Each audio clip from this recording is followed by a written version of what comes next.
एक बहुत ही अहम मुद्दे पर आज आपके सामने आए हैं और इस मंच से उस मुद्दे को एड्रेस करना इसलिए जरूरी है क्योंकि कल इस देश के विदेश मंत्री ने डॉक्टर एस जयशंकर ने कुछ ऐसी बातें कही। अपने राजनीतिक प्रतिद्वंदियों के खिलाफ तो आप बयानबाजी करिए, इसमें कोई दिक्कत नहीं है और आप लगातार करते रहते हैं। वो कई बार फूहड़ होती है, वो कई बार इमैच्योर होती है, उससे भी दिक्कत नहीं है। लेकिन जो आपने कल चीन को लेकर एजेंसी को दिए अपने वक्तव्य में बोला, वो वाकई में चिंताजनक है। और वो चिंताजनक इसलिए है क्योंकि आपने एक तरह से भले राहुल गांधी का अपमान करने की कोशिश की हो, आपने अपमान तो भारतीय सेना, उनके शौर्य और उनके पराक्रम का किया और इस देश की भूभागीय अखंडता पर एक बहुत बड़ा सवाल उठा दिया।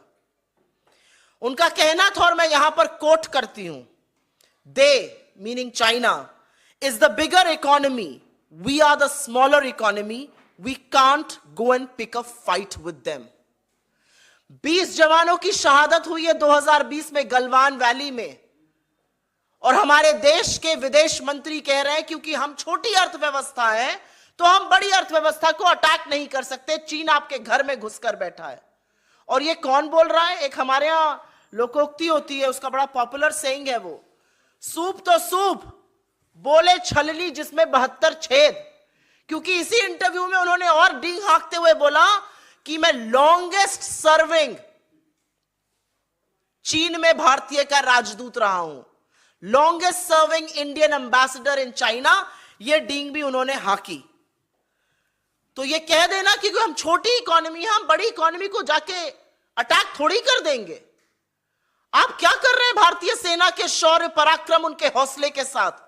आपको क्या कहना है उन सैनिकों का जो बर्फ में, आंधी में, गर्मी में, बरसात में खड़े होकर हमारी भूभागीय अखंडता का, हमारे बॉर्डर्स की सुरक्षा करते हैं, कि हम छोटी इकोनॉमी है? उस तरह से तो महा पावर्स के सामने विश्व के छोटे देशों को लड़ना ही नहीं चाहिए। हर सैनिक जो वहां पर खड़ा है उसका हौसला तोड़ने का काम विदेश मंत्री एस जयशंकर जी ने किया है।